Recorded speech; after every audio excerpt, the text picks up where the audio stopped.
പ്രസംഗം അതൊരു അമാനത്താണ്. അത് നിങ്ങൾക്ക് സുഖിപ്പിച്ച് പ്രസംഗിക്കാൻ കഴിയും, പക്ഷെ അത് അമാനത്താണ്. കേരളത്തിലെ ഏറ്റവും വിമർശിക്കപ്പെടുന്ന പ്രഭാഷകനാണ് ഞാൻ. അതെന്തുകൊണ്ട്? അത് അമാനത്താണ് കുട്ടികളെ. അള്ളാഹുവാണേ സത്യം, ഞാൻ നിങ്ങളെ മുന്നിൽ വെച്ച് പറയാം, ഞാൻ എൻ്റെ താല്പര്യത്തിന് വേണ്ടി ഒരു പ്രസംഗം നടത്തിയിട്ടില്ല. അത് എല്ലാവർക്കും എതിരായി പ്രസംഗിച്ചിട്ടുണ്ട്. അതൊരു അമാനത്താണ്.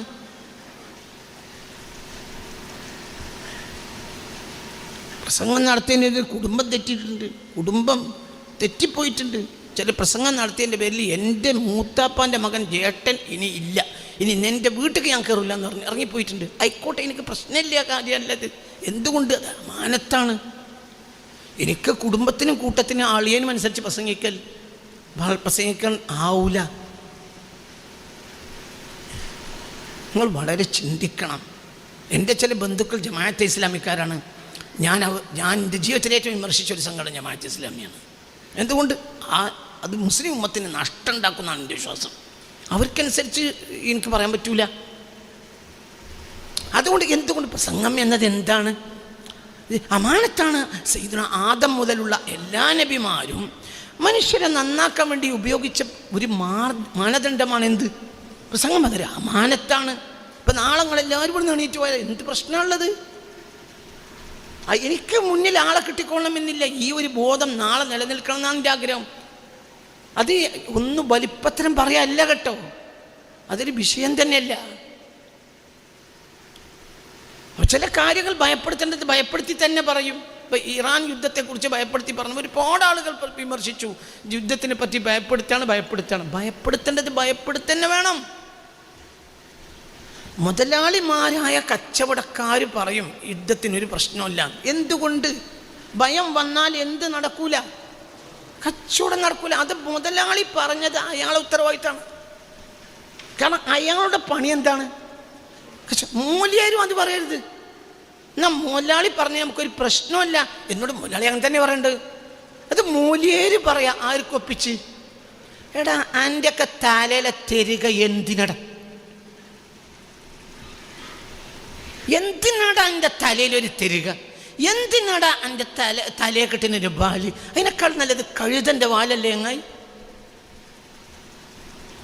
അനക്ക് മുതലുണ്ടാകണം.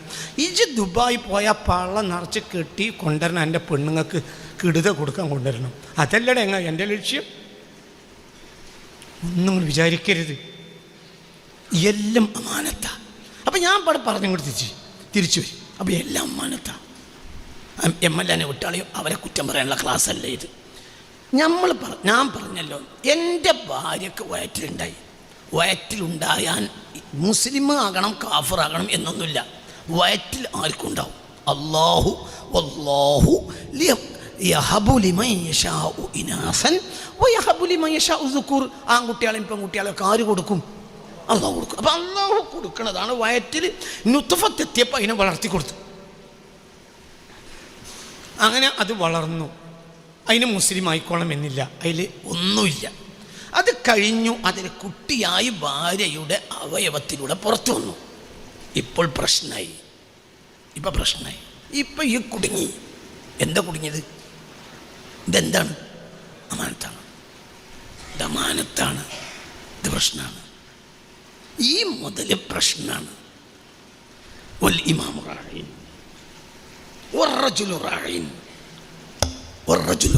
പുരുഷൻ ഒരു സംരക്ഷകനാണ്. മസ്ഊലുൻ ഫി അഹ്ലിഹി, അവൻ്റെ കുടുംബത്തിൻ്റെ ഓരോ കാര്യം അവനോട് ചോദ്യം ചെയ്യപ്പെടും.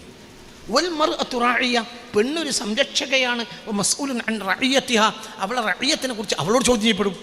ഇപ്പം അവിടെ 2 സംരക്ഷകർ വന്നു. ആരും ബാപ്പേ പറമോനെ, ബാപ്പൻ വന്ന് ഞങ്ങളോട് പറഞ്ഞു 10 പവൻ മഹർ കൊടുക്കാൻ ബുദ്ധിമുട്ടില്ല. പക്ഷെ കുട്ടി ഉണ്ടായ ബുദ്ധിമുട്ടാണ്. കുട്ടിയൊരു നിസ്സാരപ്പെട്ട സാധനമല്ല. മനസ്സിലാവേണ്ട പറഞ്ഞത്. ഇത് വരെയുള്ളതൊക്കെ സുഖ, കുട്ടി ഉണ്ടായോ ദുഃഖ. എന്നാൽ ദുഃഖമാണോ? ദുഃഖമല്ല. എന്നാൽ സുഖമാണോ? സുഖമല്ല. ഇനി അത് സുഖമാകണമെങ്കിൽ ഇത് എന്ത് ചെയ്യണം? ഇപ്പം കുട്ടിയില്ല. കുട്ടീൻ്റെ എനിക്ക് ഇല്ല. ഓൻ്റെ ശിഷ്യനാണ്. കൊല്ലങ്ങളായി എൻ്റെ ഇഷ്ടപ്പെട്ട ശിഷ്യനാണ്. അരീക്കോട്ടെ ഫൈസൽ ഓണ്ടിരിക്കണം. കൊല്ലങ്ങളായി അവനെയും അവൻ്റെ കുടുംബത്തിനേക്ക് വലിയ ഇഷ്ടമാണ്. അവരൊക്കെ നല്ല മനുഷ്യന്മാരുമാണ്. അള്ളാഹു ഈ നന്മയ്ക്ക് നിലനിർത്തി തരട്ടെ. അവന് കുട്ടിയില്ല, എന്താ ബേജാറുമില്ല. അതേ സമയത്ത് കുട്ടി ഉണ്ടായാലോ കുഴങ്ങി. എന്തുകൊണ്ട്? കുട്ടി എന്നത് എന്താണ്? ഉറക്കെ പറ. കുട്ടി എന്നാൽ എന്താ? അമാനത്ത. ഇനി അത് പ്രശ്നമാണ്. എന്താണ് ഈ കുട്ടി? നിങ്ങൾ വിചാരിക്കുന്നുണ്ടോ കുട്ടിക്ക് ബോൺവിറ്റ അങ്ങനെ കുറച്ച് സാധനത്തിൻ്റെ പേര് പറയും, ഇത് കൊടുക്കലല്ലേ ചങ്ങായി അമാനത്ത്. ഇത് ഇതിൻ്റെ ഖാലിഖിനനുസരിച്ച് വളർത്തണം. ഇത് പ്രയാസ.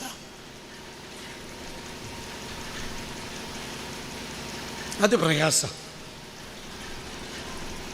പണ്ടത്തെ കാലത്ത് പ്രയാസം കുറവാണ്, ഇന്ന് പ്രയാസം കൂടുതലാണ്. ഇന്ന് കണ്ണിനടപ്പിട്ടാൽ പോരാ, ചെവിക്കടപ്പെടണം.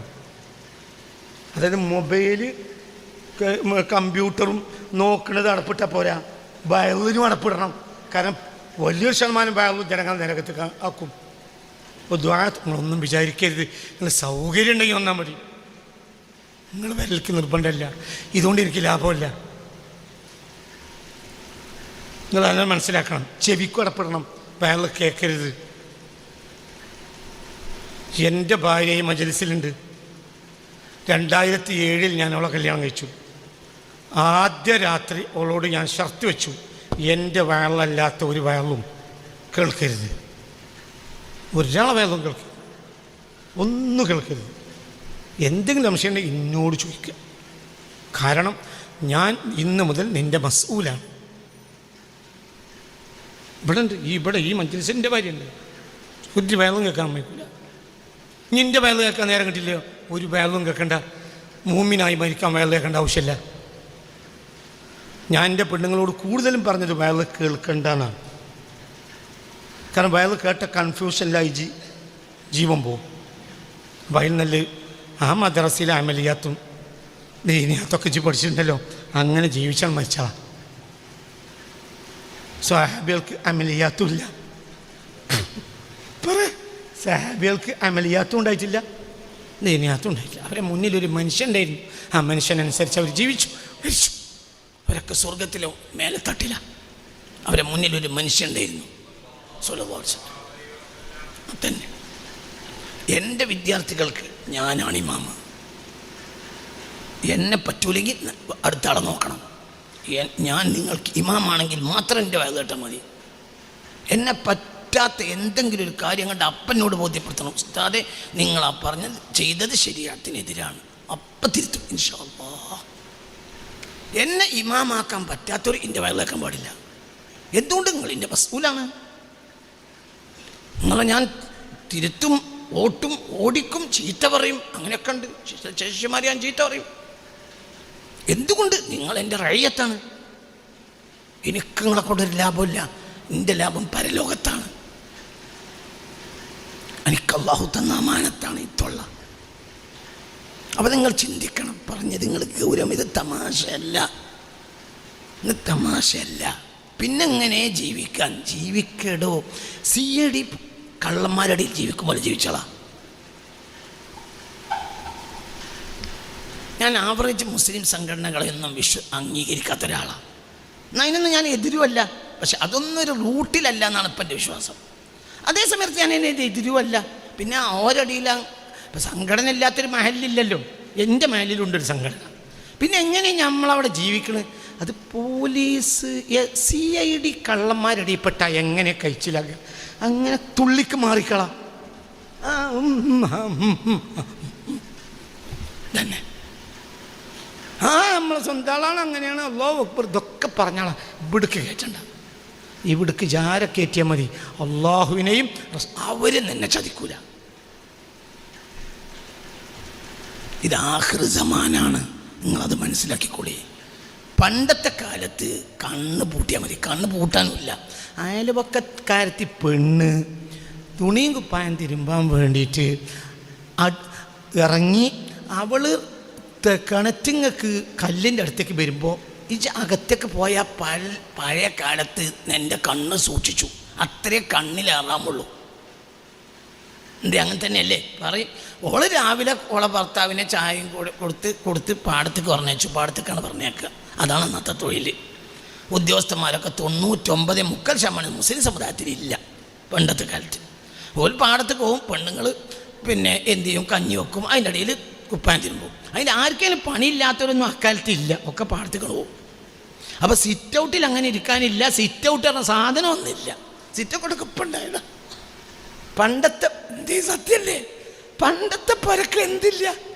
അയൽവക്കക്കാരത്തി പെണ്ണിനെ പത്രം ഇങ്ങനെ തുറന്നു വെച്ചിട്ട് ഓളങ്ങനെ ഈ നല്ല ആ നനഞ്ഞ ഓളെ കുപ്പായം തുണിയും ഇങ്ങനെ നോക്കിക്കൊണ്ട് ഇങ്ങനെ പത്രത്തിൽ നോക്കുകയാണ് എന്ന് നടിച്ച് ഓളെ നോക്കാനുള്ള സൗകര്യം അള്ളാൻ്റെ തൗഫീക്കിനാൽ ഒരു 35-40 കൊല്ലം മുമ്പ് നമ്മളെ നാട്ടിൽ ഇല്ല. അപ്പോൾ അതിന് നേരമല്ല, നേരം വെളുത്താ പണിക്കോ വൈകുന്നേരം വരെ പണിയെടുത്താലും ജീവിക്കാനുള്ള മുതൽ കിട്ടൂല. പിന്നെ അങ്ങനെ കുറച്ച് നേരം കൊണ്ട് പെണ്ണ് അടുത്ത വീട്ടിലെ പെണ്ണ് നോക്കിയിരിക്കുക. അപ്പം കണ്ണ് അക്കാലത്ത് കെട്ടേണ്ടയില്ല. പിന്നെ അങ്ങാടികളിൽ അങ്ങനെ പോകൂല. പോയാൽ സൂക്ഷിച്ചിട്ടും കാര്യമല്ല, പ്രദർശിപ്പിച്ച് പെണ്ണുങ്ങൾ നടക്കൂല. ഇനി ഓളൊന്ന് കാണണമെന്ന് വിചാരിച്ചിട്ട് കാര്യമല്ല, ഓളെ ഈ പറയങ്ങായി കാണൂല. അപ്പം കണ്ണിന് അമാനത്ത് എന്ന കണ്ണിന് ഈ അമാനത്തിനെതിരായൊരു കാര്യം ഇവിടെ 40 കൊല്ലം മുമ്പ് ആദം നബിൻ്റെ കാലം മുതൽ 40 കൊല്ലം മുമ്പ് വരെ ഇല്ല. അതിനുശേഷം TV വന്നു. അപ്പോൾ പ്രശ്നമായി. പിന്നെ വന്ന് ഇപ്പം ഇതൊക്കെ വന്നു. ഇപ്പം ഞാനിങ്ങനെ ഞാൻ യാത്രയിൽ ആലോചിച്ചു പോയി. ഇപ്പോൾ ഒരു കാലത്ത് ഞാൻ തന്നെ വേദന പറഞ്ഞിട്ടുണ്ട്, എന്ത് പാപ്പയും ഉമ്മയും മക്കളും എല്ലാവരും കൂടി TV കാണുന്ന വീടുകൾ മോശപ്പെട്ട വീടുകളാണ്, അങ്ങനെയാണ് ഇങ്ങനെയാണ്, ഈ വേളൊക്കെ ഞാൻ പറഞ്ഞിട്ടുണ്ട്.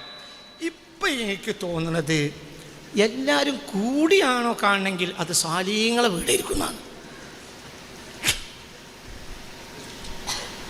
വേഗം മാറ്റിയാണ് വിചാരിക്കരുത്. അള്ളാന്റെ സഹായത്താൽ ഞാൻ വേഗം മാറ്റിയാണ്. എന്ത് പാപ്പയും മക്കളും എല്ലാം കൂടിയിട്ടാണോ ഒരു TV കാണുന്നത്? അത് സ്വാലിങ്ങളും മുത്തക്കങ്ങളുമായ ആളുകളുടെ വീടാണ്. എന്തുകൊണ്ട്? പൊതുവായി എല്ലാവർക്കും കാണാനുള്ളതല്ലേ, അതിൽ വരുള്ളൂ. അതിനൊരു സെൻസറൈസേഷൻ ഉണ്ട്, മനസ്സിലായില്ലേ? സെൻസർഷിപ്പ് ഉണ്ട്, അതിന് സർക്കാരിന് നിയമമുണ്ട്. അതിനപ്പുറത്തേക്കുള്ള സാധനം അതിൽ വരൂല. ഇതങ്ങനെയല്ല. ഇപ്പം നിങ്ങൾ TV ഇട്ട് കൊടുത്താൽ കുട്ടികൾ നോക്കൂല, കുട്ടികൾ അകത്തേക്ക് പോവും. നിങ്ങൾക്ക് പറഞ്ഞ മനസ്സിലായോ? അപ്പം കണ്ണ് എന്ന് പറഞ്ഞ അമാനത്തിനെ സൂക്ഷിക്കാൻ ഇന്നത്തെ കാലത്ത് ഭയങ്കര പ്രയാസമാണ്.